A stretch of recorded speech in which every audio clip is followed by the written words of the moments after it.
সবাইকে স্বাগতম আমার নতুন ইউটিউব চ্যানেল তাই এনজিপি। কিছু বিচ্ছেদের গল্প, কিছু পূর্ণতার গল্প, সব মিলিয়ে মানুষের জীবন। আর এই গল্পগুলোই তুলে ধরবো সবার সামনে। চাইলে আপনিও জানাতে পারেন আপনার সেই পূর্ণতা কিংবা অপূর্ণতার গল্পগুলো। যারা ফেসবুক থেকে দেখবেন, ইউটিউব চ্যানেলটিকে সাবস্ক্রাইব করে আসবেন।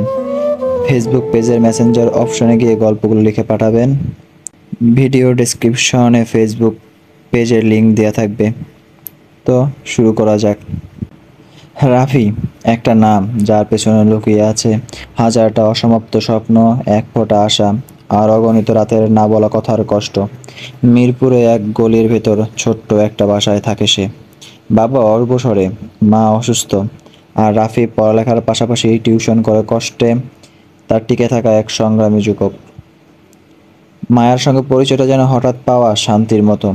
সেদিন বৃষ্টি হচ্ছিল, ক্লাসে ঢোকার আগে ভিজে গিয়েছিল মায়া, কাঁপতে কাঁপতে একটা বেঞ্চে বসেছিল, আর রাফি চুপচাপ তার পাশে একটা ছাতা রেখে চলে গিয়েছিল। সেই ছাতার নিচেই শুরু হয়েছিল এক নিষ্পাপ ভালোবাসার গল্প। চা, ক্লাসের ফাঁকে ফাঁকে গল্প, একসাথে লাইব্রেরিতে বসা, সব কিছুতেই একটা ঘরোয়া উষ্ণতা তৈরি হয়ে গিয়েছিল। রাফি মায়াকে তার স্বপ্ন দেখাতো, দেখো একদিন আমাদের একটা ছোট্ট বাসা হবে, আমি রান্না শিখবো, তুমি রেগে গেলে দরজার সামনে দাঁড়িয়ে রাগ ভাঙাবো। কিন্তু বাস্তবতা গল্পের মতো হয় না। মায়ার পরিবার বিত্তশালী, সমাজের অবস্থায় চলে তাদের চিন্তা। মায়ার বাবার ইচ্ছা মায়া কানাডায় গিয়ে পড়াশোনা করুক, বংশের মুখ উজ্জ্বল করুক। মায়া ছুটে আসে রাফির কাছে, আমি পারছি না রাফি, আমি তোকে ছেড়ে যেতে চাই না, কিন্তু বাবার চোখের জল, মায়ের নির্ভরতা, আমি কি করব? রাফি চুপ করে থাকে, কিছু বলে না, শুধু মায়ের হাতটা শক্ত করে ধরে রাখে, যেন এটাই শেষবার।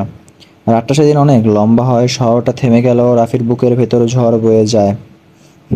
3 বছর পর একদিন হঠাৎ একটা ভিডিও আসে মেসেঞ্জারে, মায়ার বিয়ে, বিদেশি সাজ, গায়ে হাতের মেহেদি, মুখে হাসি, যেটা রাফির কাছে একটা বিদ্রূপ মনে হয়।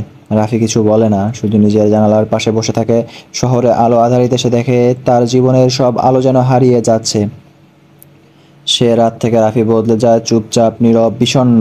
আগে যেখানে স্বপ্ন ছিল, এখন শুধু আছে প্রশ্ন, ভালোবাসা কি আসলেই কেবল দুর্বলদের জন্য? শেষ দৃশ্যে দেখা যায় কমলাপুর রেল স্টেশনে বসে আছে রাফি, পাশে একটা পুরনো ডায়েরি, তাতে প্রথম পাতায় লেখা, মায়া তুই ছিলি আমার শেষ আলো। পেছনে ট্রেন আসে, ছিটি বাজে, মানুষ ওঠে নামে, কিন্তু রাফি চায় না কোথাও যেতে, কারণ সে জানে শেষ ট্রেনটা আর থামে না। একটা হৃদয় ভাঙা বাস্তব প্রেম কাহিনী, যেখানে ভালোবাসা ছিল গভীর, কিন্তু সমাজ আর পরিস্থিতি সেই ভালোবাসাতে টিকে থাকতে দেয়নি। চোখের সামনে গড়ে তোলা স্বপ্ন ভেঙে চুরমার হয়ে যায়, আর থেকে যায় শুধু একাকিত্ব আর না বলা কথা।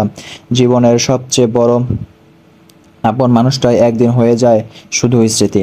ভালোবাসা হারিয়ে যায়, কিন্তু কষ্টটা থেকে যায় জীবনের প্রতিটি নিঃশ্বাসে।